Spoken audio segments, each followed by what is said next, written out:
welcome to another Real Talk with Rob and Justin. I'm not sure if the audio came through on that, but welcome into tonight. We're going to talk a lot about health and what health means in our world. There's a lot of conflicting information, things complicated for people, and it's really sort of this game in a way where we're trying to decipher what are good foods, what aren't good foods, what kind of diet are we supposed to have? Are we supposed to have carbohydrates or not? What does fat mean? All these different things. So let's get right to it. We're doing this Real Talk every week, and my name is Justin Messina. I'm a holistic health coach, and my background is in the engineering field. I went through school. Everyone always told me, you know, you have an engineering mind, you're an innovator. This is what you're meant to do. People, and I seek restoration in people, and I coach with strategic nature and a people nature. So that's how I use those skills and focus a lot on the mind, the body, and the wallet. So without further ado, I'm going to bring in my partner in crime here, Rob Shepard. Why don't you introduce yourself, Rob? How's everyone doing? Just want to first thank you guys for stopping by and hanging out with us tonight on Real Talk. And what we do these every Tuesday nights at 8 o'clock. And it's unscripted and just raw, and that's why we call it Real Talk. So we get down to the nitty-gritty. So my name is Rob Shepard, and go by my coaching business is Shepard Fit, and I'm a certified holistic health, fitness, and lifestyle coach. What I focus on is utilizing the mind and how to utilize real food as our medicine and use the preventative methods instead of waiting for something to happen and then we jump to start taking care of our health. So tonight we're going to be talking about health matters. All right, so I hope you guys enjoy it, and if you guys have any questions, you know to reach us. You can inbox us on Facebook, send us a message, and we can answer any questions you have. But we're going to just keep it nice and brief tonight, and I hope that we deliver some great value to you guys. Absolutely. So getting right into it, one thing, like I mentioned about the health game, it's like this elusive sort of thing where there's new books and there's new concepts coming out all the time. I know something like when my parents were growing up, they heard a lot about how eggs are bad. Eggs are, first it was good to put a raw egg in your smoothie. Then it was, all right, let's see if, all right, Rob should be good. So with this idea of like, all right, raw eggs could be good for you because it's a good clean protein source. And then there was reports where it's like, oh, eating too much eggs are bad for your cholesterol. And now again, where it's like eggs might be okay if you eat eggs every day. So these kind of reports, I'm going to first comment from my own background, which is, like I said, is in engineering. I have a master's degree in systems engineering, and a lot of that time was a lot of research, a lot of diving into a lot of statistical methods, but just research methods in general as they pertain to experiments. And one thing that is abundantly clear is that what happens with a lot of these research studies is no matter how much care and integrity that's brought onto the table with a research study, there's always always a natural bias with who's doing it and what organization you're bringing it to. So no matter what, there's always something that's influencing how the results are perceived. So it's giving a meaning to whatever result. So if they find eggs are bad for your cholesterol, then there's going to be someone behind that made that claim, and it might not be directly associated with hard facts. So I mean, I'm just gonna I don't know, Rob, did you kind of get what I said a little bit, or are you? Yes, I got it. All right.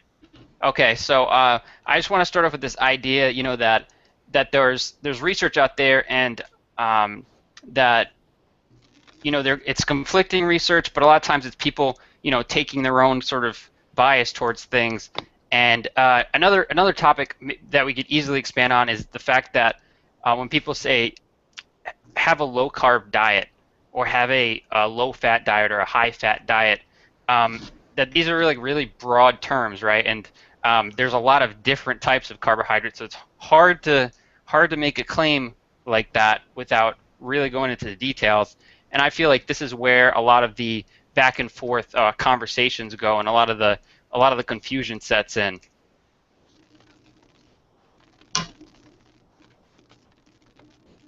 That's true. As far as, I mean, you know, the thing is, when you look back at the information that's out there, and you'll find today, sometimes you'll find some folks will say something is good, some folks will say something is bad.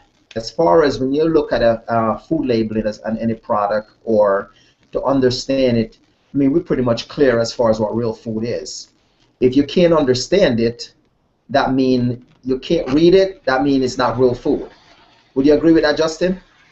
Yeah, absolutely. When it comes to like understanding what to eat, um, if you can avoid stuff that needs a label, if you could just eat like a whole food, like a fruit or a vegetable, it doesn't need any label, it doesn't need any packaging because it's straight from the farm or where it's shipped from or whatever. And then it's also with reading ingredients, it's like, there's this idea of people shopping, right? You need to look at the ingredient label if you're going to get a packaged product, versus a lot of claims that people are probably aware by now, like that, low sugar or no fat or no sugar. These are all marketing claims, and they're put there, not because they care about you. A lot of these companies that have those kinds of claims, it's for their own good, where they're marketing to someone that says, oh, people think, oh, if I eat fat, I'll get fat, so I want to watch my weight, so I'm going to get the product, the you know the whatever, the packaged meal that I love, and it says no low fat or no fat, so I'm just going to get that, not knowing that there's added sugar and there's added other stuff that's going to basically be an implant for the taste that they're going to lose by removing the fat. So it's these kind of marketing claims, and it's not just that simple too. It can be as simple as like something that says hypoallergenic for any product, or all natural. These terms that they don't need any proof, or they don't need any certain growing methods of foods to put these kinds of claims.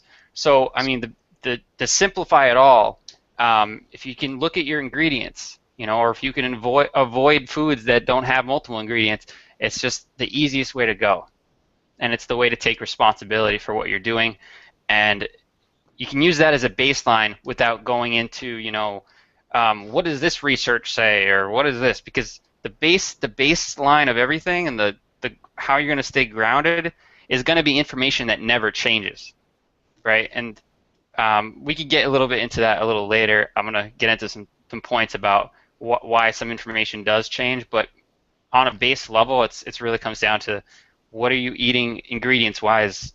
Don't rely on someone else to tell you what's in it, or what you should be eating or what you should be looking for. Just stick to the ingredients. That's true, definitely. I mean, just real food, natural, chemicalized, and stay away from any form of chemicals. But now, I think, Justin, I'm gonna get into some deep nuggets, man. What do you think? Nugget time? All right, here we go. Get your pen and pad out. It's time for some deep nuggets. Now we're gonna give some save your life nuggets. All right, here's what happened. Certain chemicals I want you to kind of start looking at your product for and start avoiding. All right? One is, let's start with your butter. There's one chemical inside of butter, so just make sure you're going to buy butter. Make sure it's organic butter. Bar none, organic. Just go organic butter. Or look for this one ingredient called partially hydrogenated oil.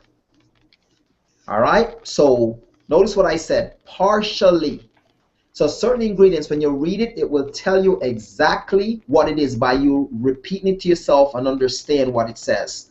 Partially hydrogenated oils. So that means it's not real. All right. So those are the type of stuff that will clog your arteries. Those are the type of things that will damage your inside, and over a period of time will cause multiple issues to your body. So when we look and we're seeing people with different sicknesses and diseases popping up on them, and we're saying, "Oh my goodness, why me?" God gave us our diet, and there's nothing in his Bible that says partially hydrogenated oils. There's nothing in there that says non-fat. There's nothing in there that says fat-free. So that's one. So make sure you pay close attention to partially hydrogenated oils. Another one that you want to pay close attention to, and I want you to hear the first word when I say it. That means you'll know exactly when you repeat it to yourself, you'll know exactly what that is. Let's talk about artificial flavoring. Notice the first word, artificial. That means it was made, man-made, and put inside of our product.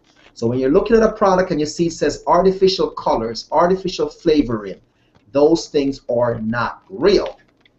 All right, so that's nugget number 2. Nugget number 3. These are vital now, so you may find some you get conflicted, as Justin said, information out there, but that's why I'm giving you the first word. That means you'll understand it. Artificial flavoring, partially hydrogenated oil. So you hear the first word, artificial and partially. That means both partial, both artificial. All right, so that's 2. Nugget number 3. You want to pay close attention to aluminum inside of your deodorant. All right, get natural deodorant. I was reading the other day, picking up a deodorant, and sometimes if you really look and read on it, you will say to yourself, are you really kidding me? So I picked it up, and guess what it says there right across it? If you have kidney disease, please contact your doctor before using that deodorant. Think about what I say. If you have any kidney disease, make sure you contact your doctor before using it. That's a born giveaway. So pretty much you're telling me if I don't have kidney disease, what is it doing to my kidneys already? Because I'm okay, so no, it's okay for me to use it, so what is it going to do to me? So you want to make sure you're looking at your deodorant, make sure it's free of aluminum. All right? That's nugget number 3. So we're going to dig into nugget number 4. The big one, the huge one. Huge. This is a big one.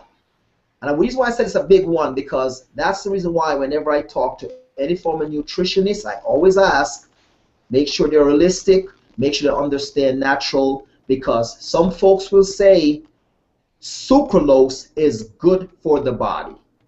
It's okay because a little bit inside of it. Sucralose, it is fake sugar, man-made stuff used in pool water.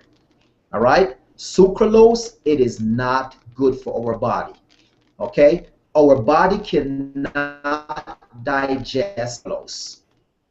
So here's what happened now. You have the sucralose, you have the high fructose corn syrup, you have aspartame. Those things are not real. So here's what happened. It gets into our bodies, and our bodies do not know what to do with the product once it hits it, because it can't digest it. So what happened to it then? It turns into fat. Hits our fat cells, and it expands, and it causes all these other diseases and other issues. And then everyone goes on blank, like they don't understand exactly what happened and why it's happened. So those type of things you want to avoid. So the best bet is to go natural as much as you can. I'm not saying everyone can afford organic foods, but here's my take on this. What is our bodies? What is our health worth to us? We can drive a Lexus, we can drive a Benz, we can buy Fendi pocketbooks, we can buy, what's those called, those big headsets for $200. The Bose or Bose, whatever them things is. No, the Beats, sorry, Beats headset. Hold on one second on that thought, okay? All right.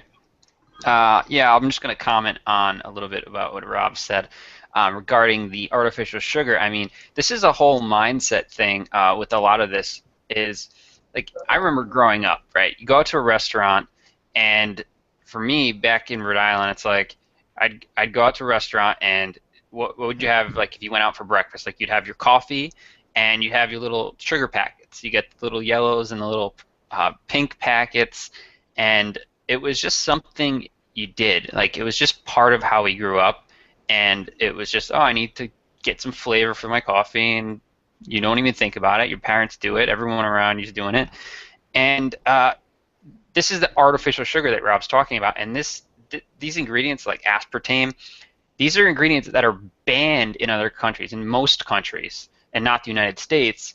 We might have some international people on the line right now, but it's these are banned substances that are detrimental to your health and just absolutely don't belong in your body. And going along with the whole mindset thing, it's really in the same vein as that. If you just think about another family example I have, because I definitely grew up in a place where this was just all like really unhealthy things around us were just commonplace, right? And that's what becomes normal in our thinking. It becomes what we're used to and what we're going to gravitate towards. And a lot of times healthier options, or what really is more natural and what was more real in the past, in the generations of the world, where people were just naturally eating healthy because it wasn't all these, there wasn't manufacturing and shipping and packaging of different foods and all this stuff. People were eating healthier. And another example is I have a little 9-year-old nephew, or 9-year-old niece, I mean, and she always, when she comes over my parents' house, she would always say, she'd see me, I'd be drinking like almond milk or some other variation of like a nut milk, and she'd see that, and she's like, oh, that's not the like, where's the normal milk, or where's the regular milk? And that's sort of referring to obviously the dairy milk, and that's just how people think. It's just like you get your 2% or your 1% milk or whatever it is, or people get skim milk, and that's just like what you do. Like, so for anyone listening to this that is sort of not on a health journey, and you're just sort of like taking this in and saying, what kind of changes can I make? I would say like the number one takeaway from this is not any one detail about what food or what sort of ingredients do I avoid. It's just that understand that our mind and how we think about things is highly based on just how we grew up, and it's not an indication of what's normal or not. It's just how we grew up. So we can relearn anything. So now's the time to start relearning things. And one of the common misconceptions about being healthy is that it's difficult and that it's like disciplined and hard and really painful. I've just got a message from Rob. He's going to be back in a few minutes. He got cut off there. But being healthy is not a hard thing. It's hard to get there if you're not there already, right? If you were raised a certain way and you eat a certain way or whatever it is, it's the process of change that makes it difficult to get there. That's what's hard, is changing and really making lifestyle shifts in your life. And when you can do that, though, when you take some part of your life and you completely transform it, and now you're where you want to be. Now you have that in your memory. It's part of your experience. Now you can go and do that in other areas of your life. So a great place to start is health, because when you can make that transformation with nutrition and sort of your lifestyle, and you're feeding your body, you're literally fueling your body in a great way. That affects how you think. That affects how much you care about things, your passions, and what's possible, your opportunities. Things open up because you're fueling your body in a way where you're living at your highest potential, you're living at your highest frequencies, and your energy, it's all heightened, and you start to see things differently and gravitate towards people that have those same frequencies. It's kind of like birds of a feather flock together. You are attracting people just like you. So it's really a great step to start, just really getting into a mindset where it's like, if I'm around people because the environments can be tough. We can be around people that are not going to support us, or our family might not want to make changes that we want to make. But if we can commit and we could say, look, I'm making this change, I'm doing this for me, and then once I can make a change, then I can help bring people along, because then I'll have the experience of what it was like, and that can be really huge. This is sort of the path where the world's going. I really truly believe that there's a huge ripple effect going through the world right now. It's a revolution of just people standing up and saying, look, I'm not going to put crap in my body. I'm not going to be fed chemicals and all this stuff. And just the idea of our organic food. I just want to talk a little bit more about this mindset and what it means to really go with organic foods and really watch and understand taking responsibility for how you're eating. And one of the things is, like, it can be expensive, right, to eat healthy, and that's sort of the mindset is like that I really think is more of an excuse if you really get down to the core of what it is. It's eating healthy being expensive is really an excuse, because I want to explain why.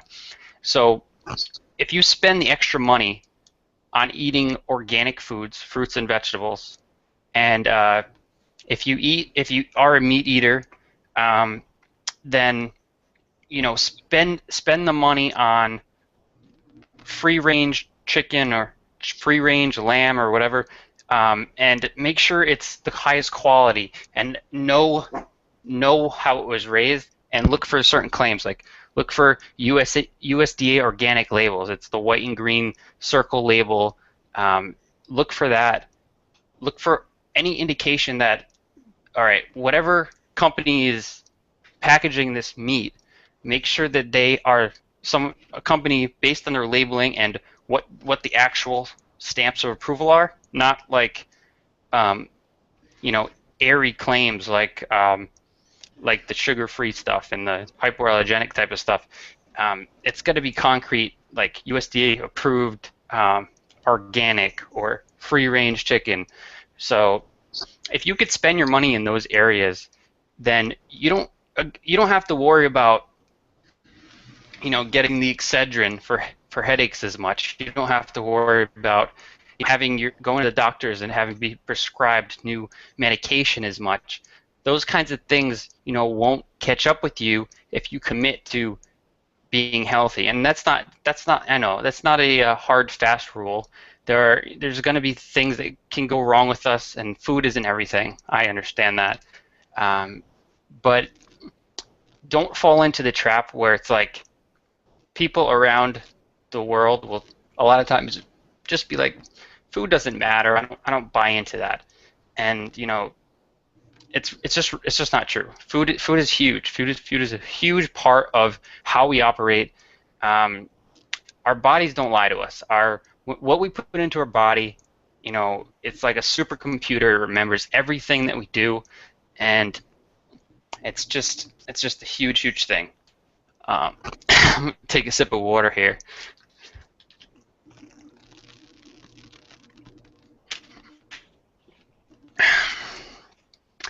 So I touched on going back in history where people actually, way back, people did eat tons and tons of meat, and I want to touch on this topic because actually Rob is I think Rob's a vegan. I'm not sure if that's 100% vegan or what, or if it's vegetarian, one of the vegetarian types.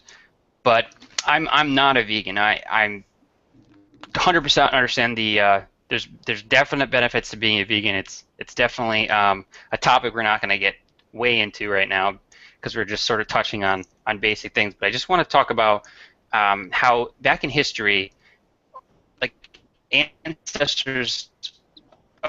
our ancestors, there was a lot of meat-based diet. So they would, hunting wild animals, and I just want to challenge people on the call to think logically about things.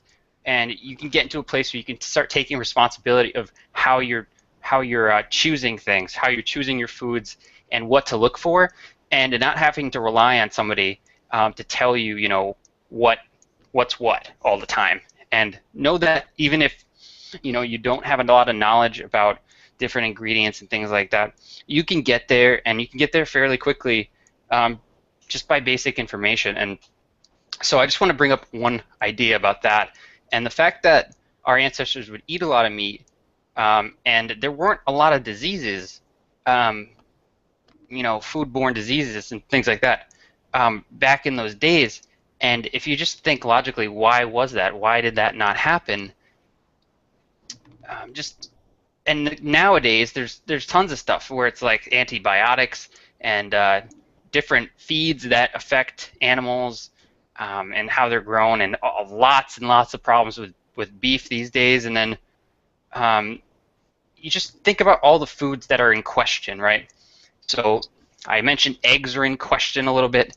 There's different seafoods where it's like different metals, or different feeds. What are they feeding fish when they're farm raised? These are all things, if you just think about it, all of these foods that I'm mentioning are all animal foods or animal byproducts.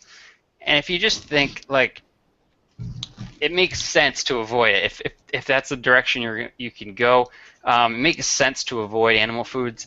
But it's one of those things where the research will change, and things will sway from one end to another when it comes to certain animal foods. And it just comes down to what's the process of from when the animal is captured, or whether it's fish or on a farm with chicken or cattle. How are they being raised? What are they being fed? All the way to the point where where the meat is being shipped out and distributed. And just know that there's a lot of steps in that process, so a lot can happen, a lot can change. And I think that's what happened throughout history, where I'm kind of doing a history lesson right now, Rob, but I'm getting a little passionate about it too, so I'm going to just finish this thought. So as like back in history, there wasn't that process. There was just, I'm going to go out, hunt my wild game, and I'm going to eat it. I'm going to cut it up and eat it right there. So there's not all these steps that we have now of feeding and taking the meat, distributing it out, how to package it so that it stays fresh, all this stuff. So if you just think logically about where did this food come from? If I'm going to grab a mango, which we love down here in Florida, if I'm going to grab a mango, where did this come from? If I got this at this market, where did this likely was grown at? Does it say where it was grown at? So it's great when you can just get local stuff, and if it can be organic, that's for the better. Just like the meat example, organic vegetables and fruits was the way of the world before. It's something that people a lot of times think, oh, well, there's regular, or there's normal, and then there's organic. But really, that's just maybe the last 50 years of our whole entire existence. Before that, it was organic, and then pesticides. So it's just a reversal of how to think about, where's my food coming from, how am I getting it in its most natural form. All right, Rob, I'm going to let you jump in now. Yeah, I mean that's some very good points there. I mean you hit it right on the head, because I like to use some serious thought process just to kind of get into folks' minds. And just imagine this for a minute. What is the average cow you would say cost? Maybe $900, maybe $1,500, maybe more. The average cow may cost maybe say just throw a figure up, say about $3,000 to purchase a cow, okay? And just imagine that cow is sick, and the cow has a big lump, cancer or whatever. Do you think that farmer or whoever that is going to just take that cow and said, you know what, this cow is sick, let's shot it and bury it? Think about that. I want you to think about this for a minute. That's would be the right thing to do. I mean, obviously the cow is sick. You test the cow. You understand the cow has a big lump next to his back or whatever, and okay, it's cancerous. What do you think is going to happen? And I'm not steering anyone from, you know, going more towards. It'd be nice to go towards plant-based, but hey, you know, it's a bio-individuality, so you can do whatever you choose, but try to eat natural. But I just want you to put it in your mind and think about this for a minute. Now that cow is killed, that meat is chopped up, that meat is served. What do you think? All that sickness from that cow, guess what happened to it? It goes right in our bodies, and that causes the issues. So my suggestion will be eat as much organic meat as you can. If you want to eat meat, that's fine. Eat as much organic fruits as you can, organic foods as you can, and the reason being is you got to put a budget on your health. And I know you always get this challenge about, you know, being able to afford things. But if you think about this, other things are so pricey. I know I was talking about the Beats headset, and I'm going to talk a little bit about iPad. An iPad is valued what? At 16 gig, $699.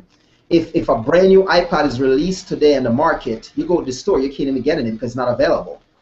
But when the time comes for us to find the finances for our temple, which is our body, because without our temple in good health, we can't afford to go out and work to get that iPad or to get the things that we need. So we try to narrow us down on our health before we narrow us down on the other things. So I would reverse this around and put away a budget for our health.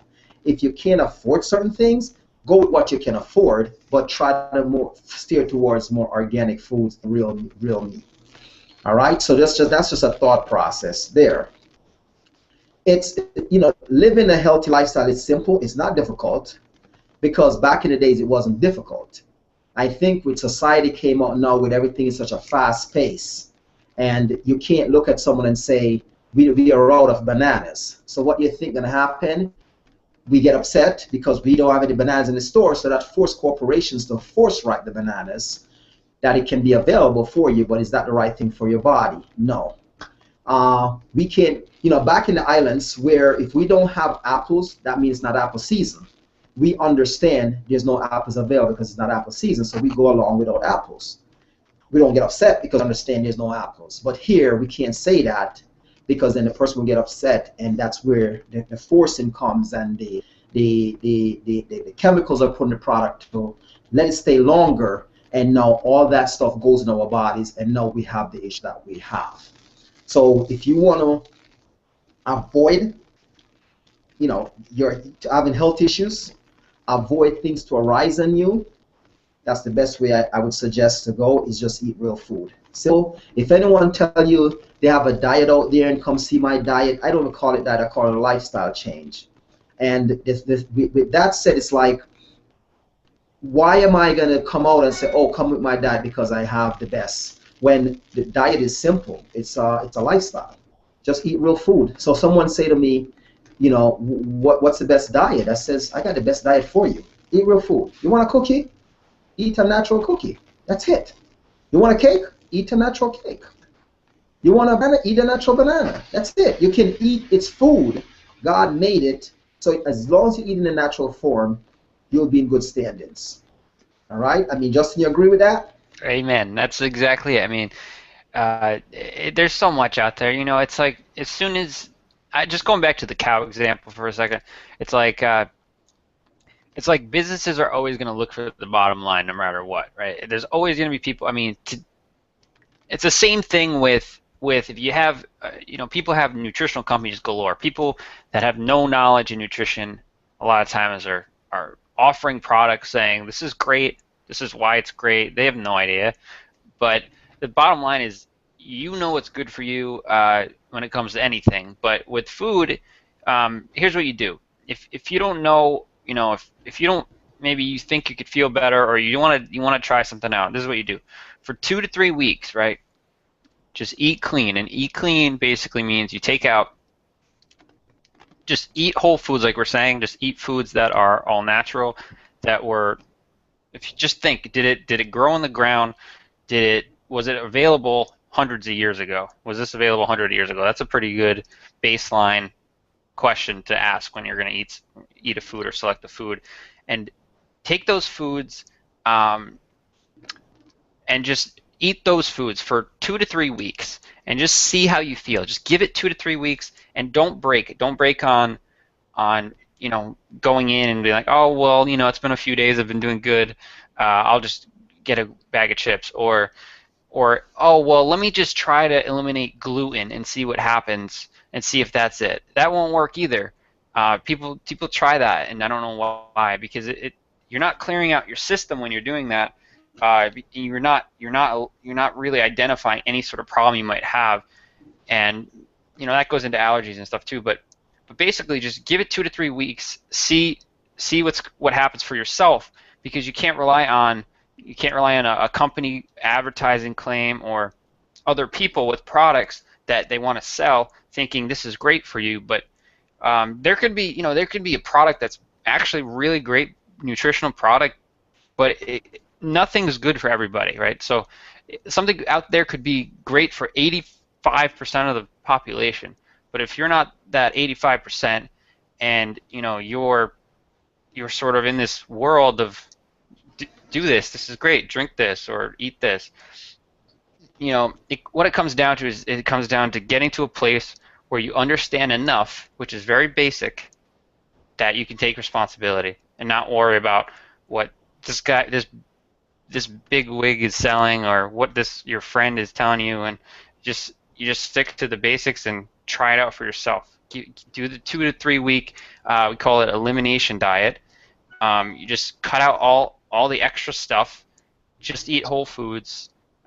Eat organic as much as you can, and just do it for 2 to 3 weeks. See how you feel. And then what you can do is you can add in different food groups. I don't want to get too deep into this concept, but you can add into food groups that are you might suspect might give you a problem. Great foods are gluten-containing foods, dairy-containing foods, corn-containing foods, egg-containing foods. So there's different foods that give a lot of people allergies, and again, it's not necessarily just that food in its pure form, because if you just eat corn in its pure form, it's good. But corn today is not really in its pure form. It's pretty impossible to find, pretty hard to find. So definitely just try this clean eating approach, and just try it for a few weeks. If you think like this is overwhelming, just try it out and just give yourself the ability to see how it feels, and then decide where you're going to go from that, and make your own opinions and your own distinctions about what healthy means, because it can be very overwhelming with all the wealth of information out there. Just simplify it, get yourself out of the rat race and the mess and the craziness, and just focus on a few simple things and go from there. I wish you know what I should have done? I should have brought my French fries. Why is that? I have some French fries that I bought 3 years ago, and I'm not going to say the company name, but obviously you guys can figure it out. The kids love the place, so you guys can figure it out from there. But I had those French fries over 3 years, and it's still in my kitchen, and it looks the same.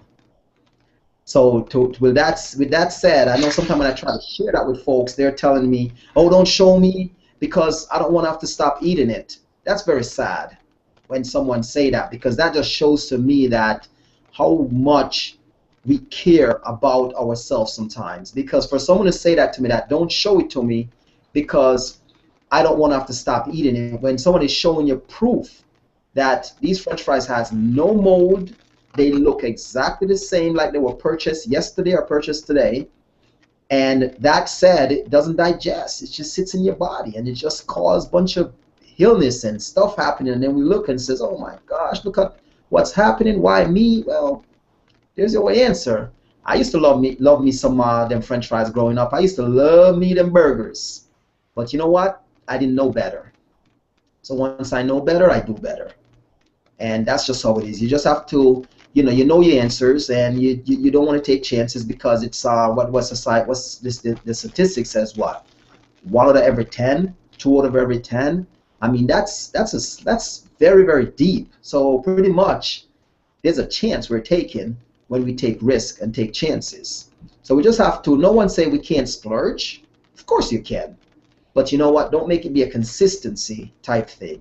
Every once in a while, I can have something out of the ordinary, but just make sure we're putting in more good than bad. That means we can eliminate the bad and overpower the good.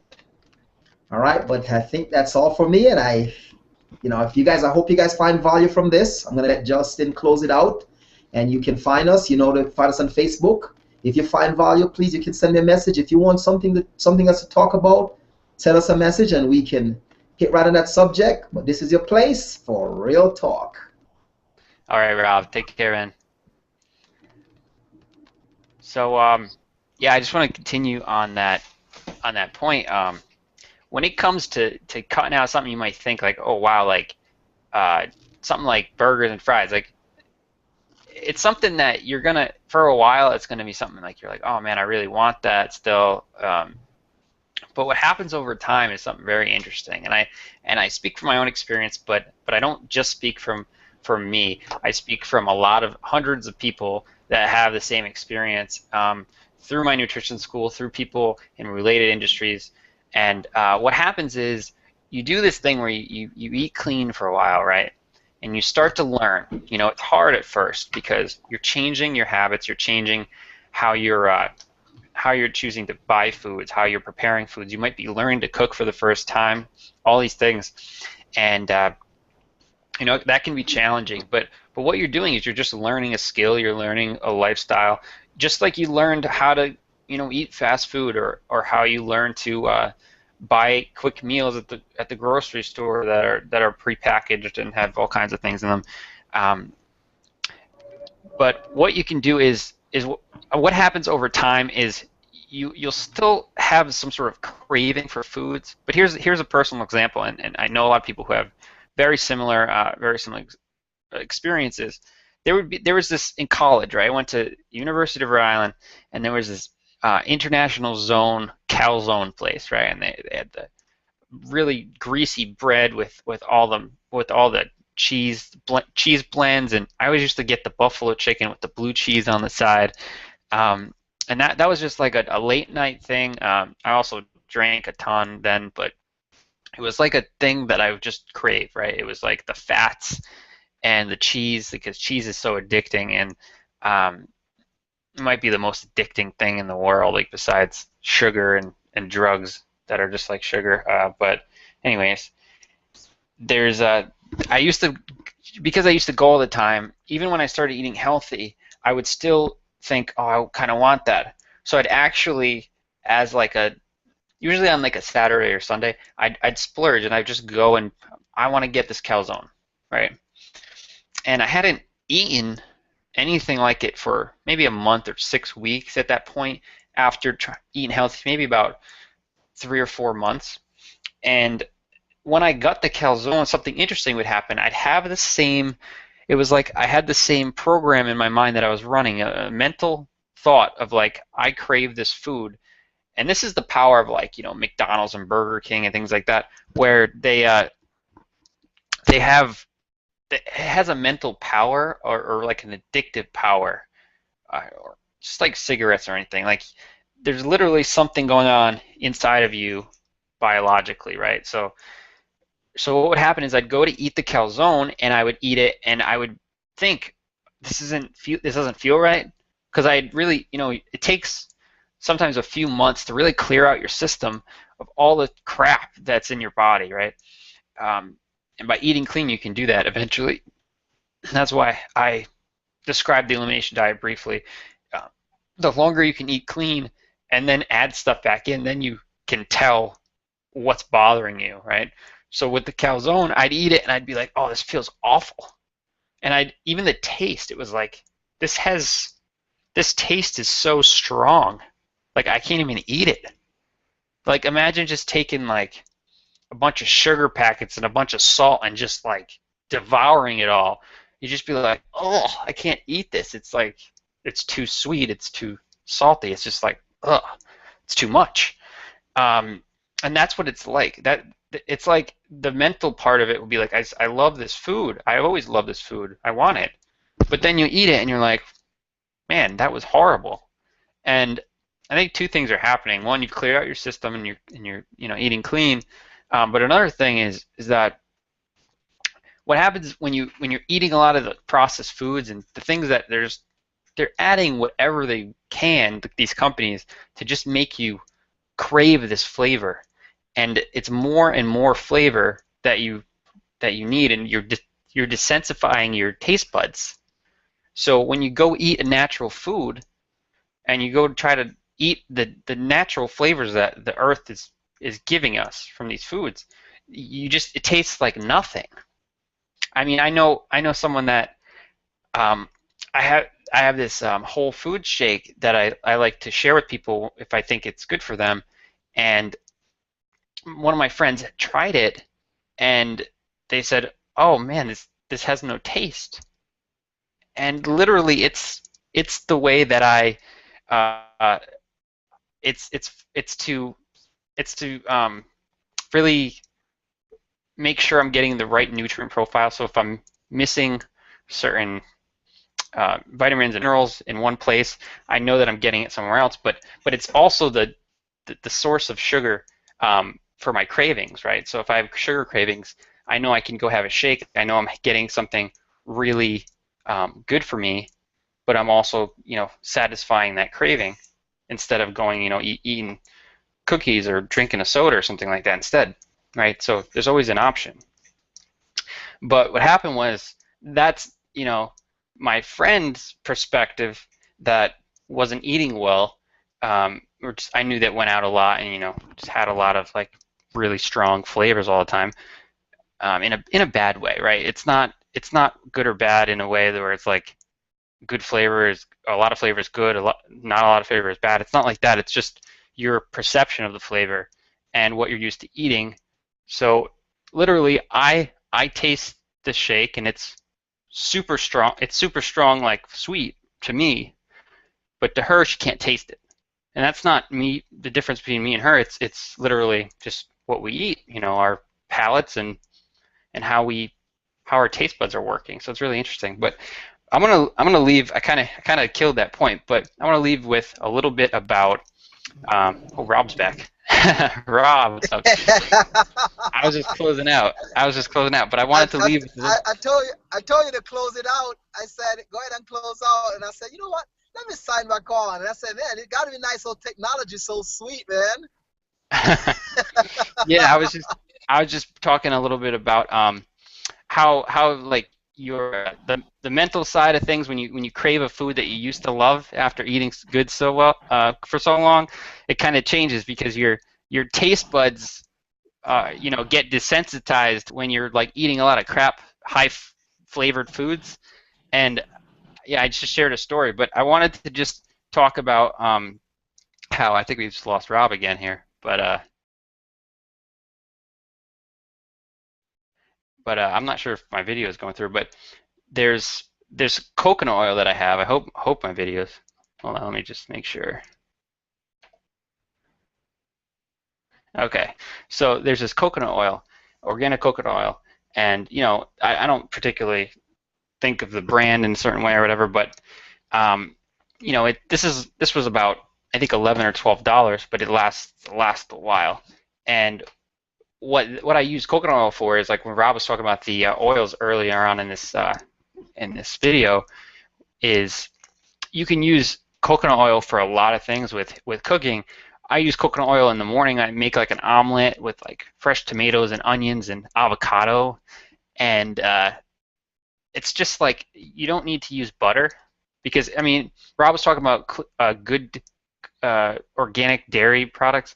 They can be really hard to come by and they can be really expensive. But so I find coconut oil is a great replacement for any like you need to do some cooking. You need to make the pan so that it doesn't stick. You want to get a little moisture.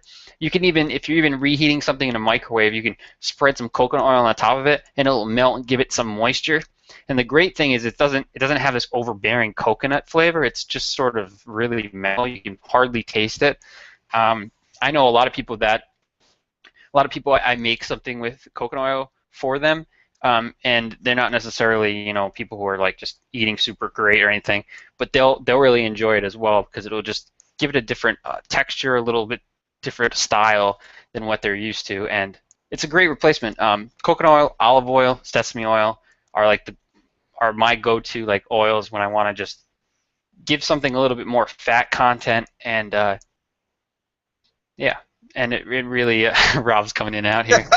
Rob, what's going on? Hey, man? you know what? It's funny how it's just like these just like drop off. It's like weird because, you know, we haven't like, it's raining out here like crazy, man. Yeah, it's raining here too. Oh yeah, it's pouring like even a little ice too, which is kind of weird in the spring. But hey, what are you gonna do? It's life. Yeah. Yeah, I was just sharing them a little bit of coconut oil right here. Boom. It's like nice. It's so great, and I know that you're something that you give away for people is the 7 breakfast foods for stable energy, and I just basically I think I described the recipe in that guide that you have. It's pretty much the same recipe as what I eat, I think. And in the mornings I'll have like the scrambled eggs with the tomatoes, and I'll make some tomatoes and onions and some avocado on the side, and coconut oil is so great for those kind of meals where you just need to grease the pan a little bit. You know, you need to get a little bit of moisture into your dish.